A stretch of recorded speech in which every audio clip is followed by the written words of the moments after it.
It was like all of us, like you said, kids in a candy store. We all had a reaction of oohs and ahs. Welcome to the Business and Pleasure of Flowers. We're your hosts, Vonda Lefevre and Lori Wilson, and we believe that business and fun are a perfect combination. Kind of like us, Vonda. I'm flying solo here this morning with a couple very good friends. Tim Farrell, welcome. Glad you're here to join me. Hi, Vonda. Thanks for having me. And Julie Poeltler. Hi, Julie. Thank you for having me today. Thanks for coming back, you guys. Well, we just returned from an amazing adventure. We were in the Netherlands for a week, all three of us. And let's see, that would be 15 other people because there were 18 total. It was just an amazing trip. It was called the Dutch Adventure. And Julie, I'm going to start with you because you were very instrumental in putting this whole thing together. Well, my goal in life is, as I've come to this point in my life, I want to travel with some of my floral friends because we only get to see ourselves once a year. And I'm afraid as we turn into our next season of our life, we won't see each other. Helen Miller really was the instigator, not myself. I was just her backup. And we made a conscious decision that we were going to ask our flower friends to travel together, and then maybe we'd get to do it again. So that way, as we age a little bit, we'll still get to see our friends in a wonderful time of just enjoying many, many things about flowers across the world. So Helen Miller and I talked a couple years ago, and Lois Wallace, who is an AIFD member, she did our travel 20 years ago when we went to Germany. And Helen and her were together in Arizona, I think, or they saw each other.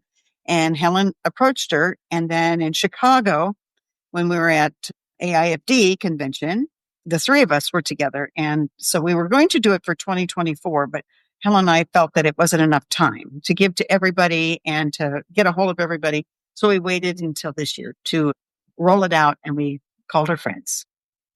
So did you brainstorm the things that you wanted to do when you were on this adventure? Like you said some things, Helen did, Lois said, oh, this would be really great things to do. Yes, we sort of told her that we wanted to go to Aalsmeer to see the market. And we knew we wanted to take a floral design class because we did that when we went to Germany. We were with Gregor. And so we knew we wanted a floral design class. Then we just sort of let Lois go on her merry way. And then she would give us a little feedback where she's going. Helen gave her some information. I did. And I think on the last day, she said something about the flower parade and something else. And I voted. I said, absolutely, the flower parade. Oh, so yeah. I really love that. I'm really glad that was our ending. That was good. Oh, it was just fabulous. It was just fabulous. So let's do a little bit overview of how the week went. I'm going to do that. Okay. And then let's all just comment on what you think. You know, it's like, but first we started with the tour of Amsterdam, that city canal cruise, right? So we just kind of got acclimated to the environment. I thought that Amsterdam was an incredible city to see. Being from the States, our sense of history is almost 250 years in the oldest of places. But being there and seeing buildings that were 500-600 years old and then learning about how this entire city was a marshland that they kind of dug up the dirt, made heaps out of it, put buildings on it, and what remained were the canals. And that became a mode of travel and transportation and a way to move goods through the city and to port. The entire thing just amazed me. And sitting on one of those little tiny river cruise boats, kind of going through the canals, was really luxurious and kind of a fun way to see, the architecture without having to be the driver and looking around. It was really kind of nice to be the passenger and really take it all in, both visually and with the senses, and seeing boats go by with beautiful bunches of tulips on them and the beautiful dining in the restaurants outside. It was just a great experience and so different than most things that we're used to seeing here in the States. And I think we all learned at that point to watch out for bicycles. Yeah, absolutely. Oh my gosh, the number of bicycles in Amsterdam. I think that's what I realized the first day is like, wow, the mode of transportation here is truly a bicycle. And they had stoplights for the bicycles and our guide kept saying, watch out for the bikes. And she was right. Julie, we almost got nailed a couple times. Yeah, they have the right of way. They said that they have the right of way. But I'm with Tim. The construction of the buildings that are built, I think, on beechwood. I mean, the water has to retain its certain level because they're built on sand and wood Some kind of underneath. wood. Yes, some Yeah. type of wood. And some of didn't them, rot. they told us how it was sort of leaning a little bit because of the water not being in this place. And it talked about the hook on outside the building. So when they Yeah. brought the furniture in, because there's only certain width of the stairway and the width of the windows, and they have to bring the furniture in. Now I understand why IKEA is so phenomenal, because I could never figure out why IKEA had this. But now it makes so much sense. It makes so much sense why they design their furniture the way they do. Yeah, they have to take that whole window out And there's no hoist it queen up and size go in. beds or king size beds at all. And even in the hotels, they had 2 little beds they put together to make a queen, and you're like, what? But now you understand. You understand that. And later in the evening, when we were walking around, we were by the Anne Frank house after we left, and we were walking. It was such a beautiful day. How many people don't have patios, but they open up their doors, they come out, they have a table and chairs and a glass of wine. How many times we walk past many doors and they enjoy the outside as people were walking by. They don't shelter themselves to a porch to the back because they don't have that. Yeah, I forgot about that, Julie. They were just like outside on their stoop, and they're there just with maybe their little cat and having some wine. That was really cute. Anne Frank house was really something. We did that first night too, several of us. And Tim, I know Bernadette went later in the week, but wow, that was, you just have no idea. Yeah, I unfortunately did not have the time to go. I had only gotten her ticket for later in the week when we had the class booked. But I did go to visit the house itself on that first day. I just went for a walk and went to the house just to see it, to be able to say I've been there and just see part of history. But Bernadette was extremely moved by the experience and thought it was very powerful. Yeah, it was powerful. I agree. Okay, so anything else for the first day? I mean, we had time on our own. It was fun to walk through the city. I think we did 19,000 steps that day, Julie, our little team. So we covered a lot of area for sure. Mm-hmm. So then the next day we went to the open air museum, Arnhem Open Air Museum. That reminded me, for people who are in the Midwest, of the Living History Farm kind of thing, right? Because it was an actual working farm with the windmill and everything. So I thought that was pretty cool. I thought that was great. The way they, I don't want to say train their trees, but how they propagate their trees and how they make them. So it's so interesting how they use space. The whole land of the Netherlands, I just was always amazed by the space and what they do with such a small space to create such an impact. Yeah, what she's talking about with the trees is they were fruit trees, typically, and they were trained so they were totally horizontal branches. And the horizontal branches, one would go into the other so that it would make almost like a fence, right? Isn't that what it would be? It was like a one plane front to back. It didn't have much depth to it. Everything stayed on one plane, and it was like these lateral sets of branches that went up, and it did make a fence. I thought they were very cool looking. Yeah, that was amazing to me. Yeah, that was a good observation. Then in the afternoon, we went to Robbers and Vande Hogan wine cellar, and it was a museum and it was a wine tasting, which to me was a very unusual mix for our Dutch adventure. Mm-hmm. I was like, well, this is interesting. You never hear about Dutch wine, so to speak. And so I thought that was cool. Yeah, the guy there, I forget his first name. He was incredibly interesting. And It sure was. for somebody, I don't know that much about wine to begin with, but to be able to tell us about the process and the history and everything and all the work that goes into a good bottle of wine, it just definitely would make you appreciate it even more. I learned kind of how to taste wine, which I didn't know before. Just like, is it tasty or not? And then swirl it one way and then you swirl it back the other way. You get a different. And you understood why it had an oak taste to it because of the history and being in the barrel and how long. And anyway, it was kind of fascinating to me. I agree. It was a beautiful place. So then on Wednesday, we went to the Palace Hetlo and the gardens there. Oh, the gardens, again, those trees, Julie, against the brick walls were phenomenal just to see those. And then the gardens, yeah. What really impressed me, I did like those trees again. To see them was wonderful. But what really impressed me was the miniature boxwood. And the hedges were only about, what would you say, maybe 6 inches high at the most, maybe 5 inches wide, and perfectly manicured. And I'm talking about very intricate designs, bordering the gardens and making designs inside, separating out areas. When you looked at them from above, it almost looked like it was like a quilt or something because of the patterns that were created. But the precision that they were hedged at, these people must be on top of these 24 hours a day, clipping little pieces off, because it was just manicured so beautifully. It was. They said they had a special tool that went along there to take care of it. I wonder how many times a day they had to do that, or once a day. You know, I would think so, because there didn't seem to be a leaf out of place. It was just incredible. It was impeccable. Yeah. And then our guide was telling us that one side was the boxwood, but the other side was a Japanese, is it Lilacs? Oh, really? I didn't hear that part. Wow. Good. Yeah, because the boxwood had a worm and a moth that attacks it. And the one from Japan does not. But the one from Japan has to be cut more times than the boxwood. So it would take more time to manicure it on the boxwood. So that's why there's 2 different colors of green. One's darker than one's lighter. Oh, no kidding. And if I remember correctly, was it one side the king side and the other side the queen side of the garden? Wow. Yes. Yeah. Well, the king side had a lot of just green space too, so they could play croquet, I think, and games over there. Anyway, it was absolutely gorgeous. And then to go through the palace itself and to hear the history. Amazing. And so that was beautiful. see it.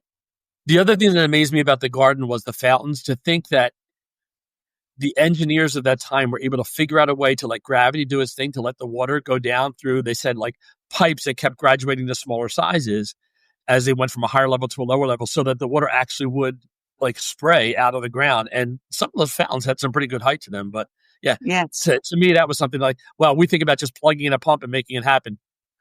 These people really had to think things out to make that work. Right? Yes. You know, we think we're smart, right? I know. And then they told us how some of them were covered to protect them from the frost, and that because of their age of the statue. They were hundreds of years old, right, Julie? Because we kept saying, what are those tents on those statues for? Yes. Mm-hmm. Amazing. That was amazing. I've never even heard of that place. That was so big. That was a large area. It was beautiful. And the residence was just incredible as far as the craftsmanship, the marble that was inside, the painting, and how some of those, like the murals on the walls, are holding up hundreds of years is just fascinating. Mm-hmm. And the flowers in the palace, weren't they beautiful too? Oh, yeah. Oh my God. Yeah. We're like, we wanted that job, right? Yeah. We wanted to be able to provide the flowers. Yeah. That was the first time I've ever been at a museum that you got your own little headset and you could hear it and walk around and view. And you weren't with a guide, but you could take your time, and I've never had that before. So we had it there, and then we also had it at Anne Frank. We had the scan. I really liked that. Yeah, that was nice. The self-guided tour on that. Inside. I didn't use the headsets. I have enough voices inside my head already. I didn't need that.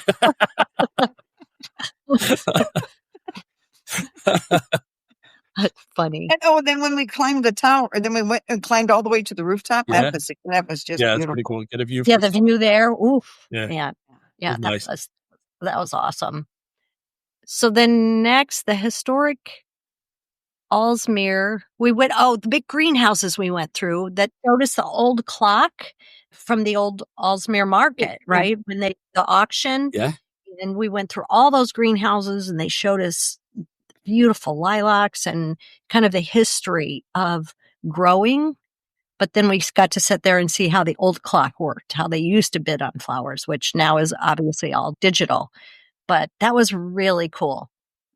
Yes. I know. That was the way they took the bushes, like they actually physically dig out the bushes. They take them out to an island. They leave them on these islands with these canals all around for part of the season. Then when they need to force them, they bring them back. They undig them from there, bring them back to the greenhouse, plant them in the greenhouse, and then force them to bloom. And they said each bush only gets maybe 25 stems of lilac on them. And you're thinking, oh my gosh, I hated paying $3 or $4 a stem for lilac before. now I totally understand it. There's a lot of work that goes behind getting that Dutch lilac to bloom in a forest condition like Yes. that. And it gave me new respect for that as well, too. Yeah, Yes. because after we went through those greenhouses, we went on the canals Yeah. and, like you're saying, out to those islands, and people could buy those islands Yeah. with roots. And it's like, oh my gosh. But yeah, all those plants just out there waiting to be forced. I thought Yeah. that was crazy. Very interesting. Mm-hmm. Mm-hmm. And the fragrance was wonderful in those lilacs. Oh my gosh. Walking into that room where they had the vases of the cut lilac. Yeah. Yeah, that was pretty good. Mm-hmm. Yeah. Yeah. Well, speaking of fragrance, then on Thursday, that's when we got on the bus and we went cross country and we saw our first field of flowers. And the bus driver said, "Do you want to get out?" And we're like, "Of course we do." And I think that was my most memorable moment right there. We got out there and stood in front of the field and it was hyacinths. And I was like, this must be what heaven's like. It was just like Yes. heavenly. It's just gorgeous. And Vonda, back to you with that. You said that was your favorite memory. I have my list here in front of me. That was my number one too. And there was just something about it that was very guttural to me where you just you felt it in your soul. Well, first of all, being with this group of people, we could not have had a better group of 18 people to be with. I knew 14 of them before I even got on the bus. So that was a nice advantage. But people sharing the same passion that we have and love of flowers. And literally you hear everybody gasping as the bus driver turned the corner and you see these fields. And I mean, we all seen each other's pictures. The pictures don't even begin to do it justice. The fields just go forever and ever and ever. And these patchworks of pink and then lavender and white. And all of a sudden you smell, before the bus driver even opens the doors, you smell the hyacinths. And we're all little kids in the candy shop, oh my gosh, oh my gosh, oh my gosh. We couldn't wait to get off the bus. And then just seeing everybody's pure joy standing out there in the field.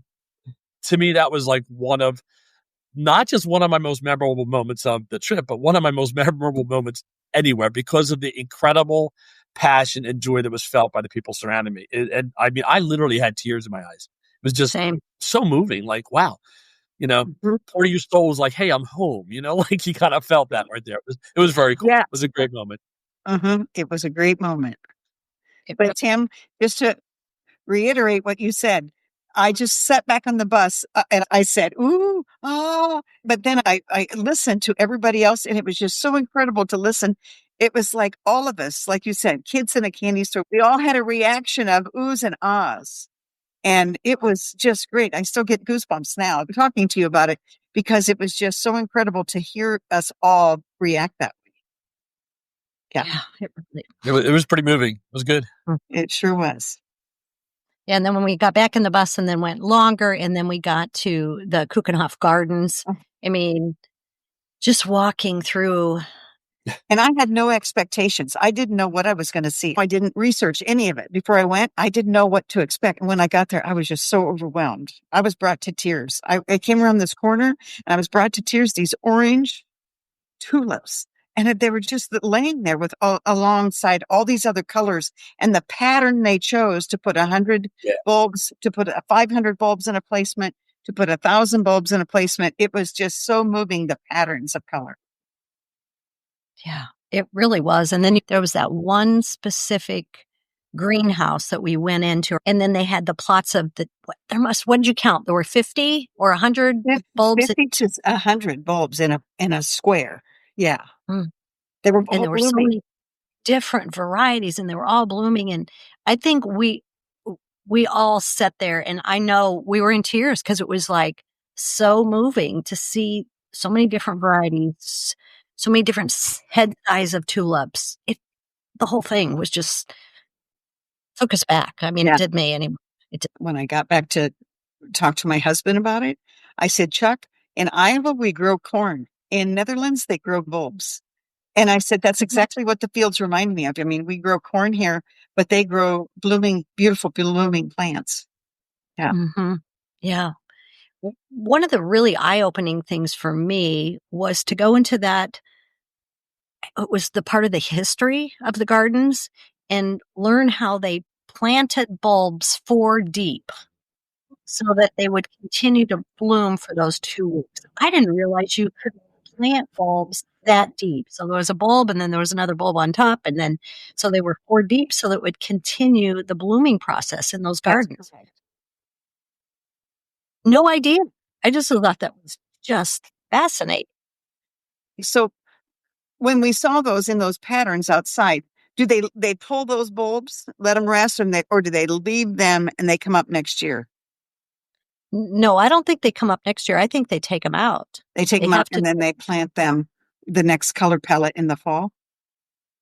You're saying to plant them in the fall to come up again, and they must they have to take them up and then replant them.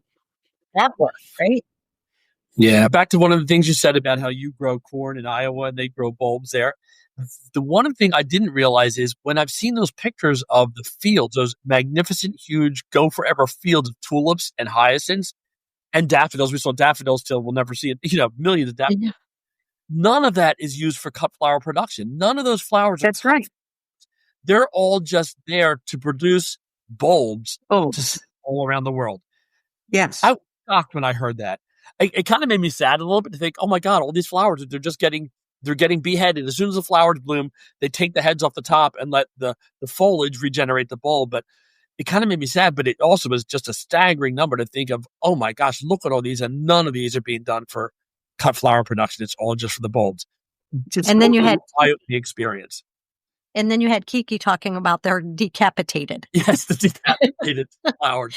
Our guide. Our tour guides were great. We had Kiki, who was a Dutch woman who was just a character. She could have been a cartoon. She was so colorful and fun to be with. And we had like the best bus driver in the whole world, a young guy from Jacob, right? From Dolan Bus Company. Oh my gosh. This guy, he became one of us. Like we just took him under our wing. Okay, you're part of the family now. But a really nice young man and very informational about the area. Got us to places in this big bus. You wouldn't think he'd be able to make a turn. And that guy navigated that bus everywhere he could. So yeah, we were fortunate with the bus people. We were really fortunate. After we wound down that day, that was such a, I think we were just so I'm almost exhausted because there was so much emotional overload, I think, that day. So that evening we just had it on our own. And I think, Julie, we just hung in the room. I don't know. But then the next day was exciting because we actually got to go to Aalsmeer and see everything that happens under almost like 3 football fields. It was 220 soccer fields, the size of the building. It used to be the largest building in the world, they told us. Yeah. It's huge. It was just amazing to watch the production as things went through the auction, and then they had to divide them off and go to all the different vendors who had purchased those and how then they had to go and get them shipped away. I mean, it was just mind-boggling, really. Yeah, to me, it looked like something out of Star Wars, the action that was happening on the floor, because there was these carts going through on trolleys that were going into the auction and coming out of the auction. Then they got separated depending on who bought what. And they told us the carts that had the drivers on them that were buzzing everywhere and around each other. They said there's 3,000 of those cart drivers on the floor on any given day. Oh my God. That to me was amazing to think about that. They said there are 6,000 employees that work. Wow. Yeah, 6,000 employees that work for the Aalsmeer market. Because what we were seeing was post auction, and then there were others in the auction themselves, and then there were others that were shipping, packing ship. It was just like crazy. How'd you like to do that payroll? 6,000. Oh my gosh. You know what I couldn't help thinking of while we were there, though, was the 3 of us, I think, we all opened our shops in the 80s. Is that correct? Or around that time? Correct. Which was pretty much that whole surge of Dutch flowers into the U.S. at that time. So, we hadn't seen Gerbers before that. We hadn't really seen Alstroemeria and some of the hybrid lilies and the availability of tulips all year round. And I thought, oh my gosh, how many flowers have we touched or gone through that have come through this place over all these years? And I really wish I had seen that 40 years ago, too. Me too. To think about where all these came from and how they came to one place and how they got to me. It was fascinating to see the process. It was, but it also made us realize the price of flowers when we're looking at carnations, the tulips, the roses, everything that went through there, how many times it was touched and maneuvered and here and there. And you're like, oh my gosh. And sometimes we're like complaining about 1 or 2 cents more that people are having to pay. Well, you can see how much work goes into that, from cultivating the flower, but then getting it to the market, and then they have to grade them and decide when they're going on the auction and then how they go out. Oh my gosh. It was crazy. It was eye-opening. Yeah, eye-opening. That's it. I think we probably, all of us there, won't complain about another cent or two on flowers for a while. Then after that, we went to another wholesaler, right? An incredible wholesaler. I mean, hands down, the largest inventory I've ever seen at a wholesale house as far as hard goods, and the plant inventory was just off the charts. Unbelievable. And and a lot. I mean, like some plants that I thought were rare, they would have carts and carts and carts of them, where it's like most wholesalers in the US, if they have a plant department, you might see 5 or 6 of a certain thing, or if it's a certain holiday, you'll see a couple of hundred or something. They had carts and carts of everything. It seemed like it was unreal. It really was. And I was surprised because it seemed like there was more plants and hard goods than there really were fresh flowers in that cooler. But you could tell that the fresh flowers must have gone in and out really fast. Yeah, I think so. Because it was a nice size cooler, but the plants were phenomenal. Yeah. Yeah. It was crazy. Yeah. We spent time there, and then we went to Marjapan. It was actually Margin Par, which was really cool. That was a tour. But then they also had a machine that filled the buckets. That's what it was. It would pick up the bucket filled and put it on the conveyor belt to go and used for processing. So there was a lot of automation there that I hadn't seen before, which was pretty cool. Yeah. And then we got back on the bus and got to go for our class at the Burma Institute. Wow, that was fun, huh? I loved it. I loved it. That was fun. So it's funny. I was wondering what kind of a class it was going to be, because a lot of the people that we were in this class or in this tour with were people pretty experienced in the floral design field. I would not have wanted to teach this class myself at all. I would have been intimidated. But Mike Burma, his mom is Jacqueline. So Jacqueline and Mike run this school, very well renowned all over the world, floral school there. And Mike is a young guy and really smart and really great, fabulous designer. He came up with this project of teaching us an armature with wire that I've never really learned myself before. So I was really happy.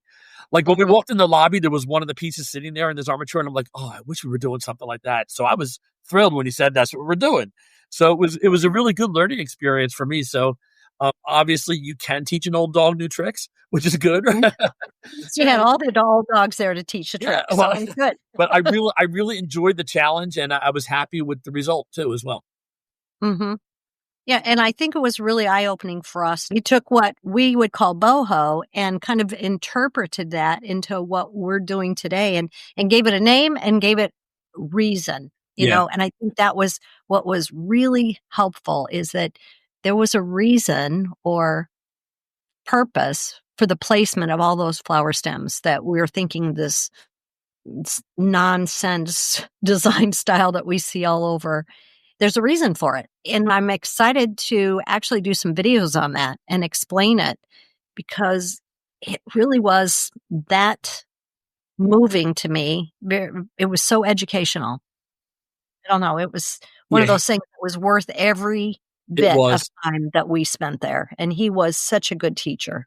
And I think he did a great job explaining the use of the Fibonacci theory in that design. Exactly. I've heard a lot of people talk about, I mean, I'm a math person. I love math to begin with, so I kind of get it, but I don't think any of us totally get it, But in that application, he broke it down to how to use that in this design, and it made so much sense. And it really is something that'll stick with me as far as a nice learning opportunity that I can use when I teach and when I go out forward, or just in my own work. When I'm creating something, I'll look at it differently maybe and think of how to apply that in a specific sense to the design I'm doing. But I think Mike did a fabulous job with that. But we don't usually think of the Fibonacci theory in a horizontal application where it was in this one. Mm-hmm. Normally, we see that mostly applied when we're looking at vertical. Yeah, you're right. So when it was that horizontal, I think Julie and I looked at each other and like this light bulb went off like, oh my gosh. Yeah. That's really something. And not only just horizontal, but as like 3-dimensional, like front, like we turn it on its side, look at it from this way, look at how this works too. Like, oh, okay. There were, like you said, there were some light bulbs going off. It was fun. Yeah, it was. It was a lot of fun. It was a great day. Great day. And then Saturday, not to diminish that, then we went into Saturday and the flower parade. And Julie, I am so glad that you said that's what we have to do, because it was so great. I don't even know what to say. I mean, obviously the floats were phenomenal, and fragrant. But when you saw those cars, I mean, now didn't you just want to go do your delivery van and just cover it with flowers? Yeah, I mean, exactly. And beautiful design work. I mean, yeah. It just wasn't. There was a reason to every stem, its purpose. That there was a reason for it. It was so beautiful. And the mechanics. Oh my Try to figure out the mechanics of some of those. How those delphinium went straight out the back of that one vehicle and down the road and didn't get out of place. They went like 26 miles with those flowers on those vehicles and on those floats. And they were probably just as fresh the next day, because we were told that the night before they did a night parade. And so they'd already been through it once. The mechanics just stuck in my mind thinking, how did they do that? Yeah. And it was tractors and it was cars and it was buses and it was semis. It was little cars, big cars. They had one Tesla, and somebody told me, was it you, Vonda, that told me that they had to get a special permit in order for them to drive that Tesla during the day or during the week. Because Jake, the driver, was behind us. Jacob was saying that they had to have a special permit to have that Tesla because it was the real sleek one. The truck. They have a certain restriction for cars. Oh, wow. For dimension of the car to be on the road. Wow. Yeah, but it was covered with flowers. It was beautiful. Cool, the way they did that in those boxes. Yeah, it really was. It was cool. The thing I loved about the parade was they had, of course, big floats. I mean, not as big as maybe the ones at our Rose Bowl parade here, but it reminded me of that look, and they were big in scale. But I like the fact that it was a small town feeling too, because they said, like Vonda said, they go through this 27 miles, and each small town is having the celebration as this parade comes through. Bernadette and I, while we had time to wait before the parade started, after we got our seats in the stands there, we went down and walked along the street through the little village, and there was kids out with little tables selling candy and like Rice Krispie treats. There was another table that was out that there was a home for disabled women that were selling candles that they made. But and everybody was just in a fun mood and talking to each other and just very friendly. And it had that small town feeling of celebration to it, which was wonderful to experience in a different country. Right. And then the band came up front and just got us all going. It was just so fun. It was fun. So fun. That was supposed to be the end. That was it. And we really had all afternoon yet. So I don't know who went to the bus driver and to our little friend Kiki and said, can we go to the beach? Can we go somewhere else? And so they set us up to go to the beach, which was really cool. Like you said, the bus through these streets that, you and I wouldn't think about. So we got to experience that, and then onto this cheese factory and a place that they made wooden shoes. So that was just a great ending to that week. And that gentleman that did the wooden shoes, he was so proud of his job. He was great. He was so great. He was just proud of his job making wooden shoes. That was great. He was. And that was a real eye-opening for me, because I didn't know that when they made those wooden shoes, if you're going to get wooden shoes, a half size bigger than you do, and then you wear lamb's wool socks, and you have to wear it for about 3 months, and then it will make those shoes just like bedroom slippers. They'll be just like you'll never want to take them off. I just thought that was cool. Anyway, and then the cheese. The cheese was really I'm still cutting through the one I bought home. It's good stuff. No pun intended. It's Gouda stuff. Gouda. There you go. That's great. Yeah. Well, so let's go back to Tim. You and Julie both talk about that memorable moment. Was that really all three of us most memorable moment, or was another one that stuck out to you, Julie? The hyacinth field. Oh, the hyacinth field, yes. The greenhouse, where the gentleman, when we were at the open air, when we rode on the canals in the open air boat. Yes. Mhm. Okay. Whatever group I was in, the gentleman that did the grafting of the lilac, and he showed us how to do the lilac. That guy he was so proud of himself. I mean, he had an art and he had a gift, and how he grafted, and he talked and about that whole greenhouse. So I enjoyed that whole experience of that. Where the islands were, and they grew the lilacs out there on the islands. That gentleman That was went into the historic. greenhouses. Yeah, that was a historic Alsmere with the Okay. canal cruise. Yeah. And his grandfather had worked in the greenhouse, right? And then Mhm. he was like third generation. He Yes. was So fascinating. I love that.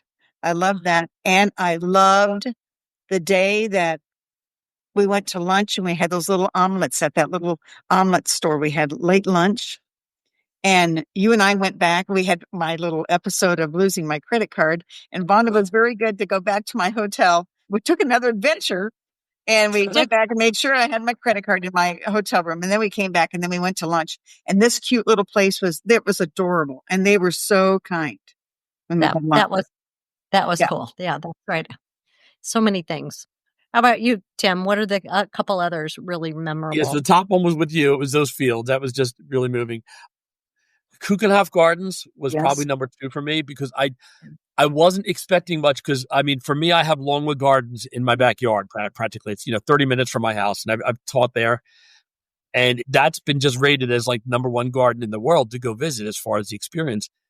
I wasn't expecting much out of Kuchenhof. I was blown away as far as the scale of things and the actual numbers. Like, I mean, even in one area, there was this bank of tulips on either side, and there was this river of muscari that went down the middle. And it was this, it was literally like a blue river that went for hundreds of feet and wound in and out. I mean, I just was blown away by it. And I know that's only open for 2 months of the year. So maybe that's why it wasn't ranked as high as maybe some other places were. But yeah, that, and like you said, seeing the varieties of flowers, and like I like that one pavilion that had the tulip names in each one, Mm-hmm. And all those amaryllis, and just the amaryllis. The amaryllis. That was, and the orchid house. There was different. I can't pick 3 because there's more. Oh, just we couldn't even take it all in. It was just so great. So that was number 2, and number 3 for me was definitely the auction. I mean, to see that production and the mechanics and all, just, again, I knew about it, I read about it, I've heard about it. It just totally blew off the charts any expectations I had. It was great. Mm-hmm. And then being with you guys was awesome. It was a fun group. Yeah. Well, and that was what I was going to say. I agree with everything, but I think the other was the bus. Just the bus and the people, the interaction, and the friendships that were there. Like you said, you just know all those people so well now. And it just, it touched my heart. You just feel like you know everybody that was there so well. I mean, I don't think you can really imagine how you have friends that you spend time with. But Julie, you hit it. It's like, as we get into a different season in our life and we meet everybody at AIFD or a place here, a place there, it's different than when you really are with them for 6 days, just really getting to know them and enjoy the laughter and the fun and sharing the love of flowers and our passion, as you mentioned, Tim, for that time. That was one of my best memories. Along that lines, on a bonus for me was having my Bernadette with me for that. I mean, Bernadette has come to many industry events, but she only gets to see you people for like 3 hours, a dinner, or this or that. Bernadette kept me a bit shy at first, but I think you've all seen that I wasn't lying when I said that. She's shy at first, but by the end of the week. Oh my God, I love that. She was a hoot. So for me to be able to share her with you and vice versa was just great for me, because it was like both my worlds kind of coming together, which was really fun. It was. She was, because I hadn't seen Bernadette like that for maybe years. I loved it that she was comfortable and she was one of us. And you guys all made her feel comfortable, which was great. So we had the best time. We loved it. And that's what I want. But the best thing that happened for me was right at the end. And I kid you not, this absolutely happened. And I wanted it to happen, but I didn't know who was going to be the one that would tell me. But it was Tim. And he came up to me and he said, Julie, we need the reunion travel in 2 years. And I go, Yeah. and that's why we did it. And that's the I'm best compliment. So We're that in. was great. So we're in. I'm in. We're in. We That's got to right. figure out We're where we're in. going to go. All I can Great. say is thank you so much for inviting me to be part of that group. It was just, Oh, it well, was of course. beautiful. It was a blast. We were the Americans that laughed our way through Southern Holland, and Those crazy Americans. I loved it all. It was great.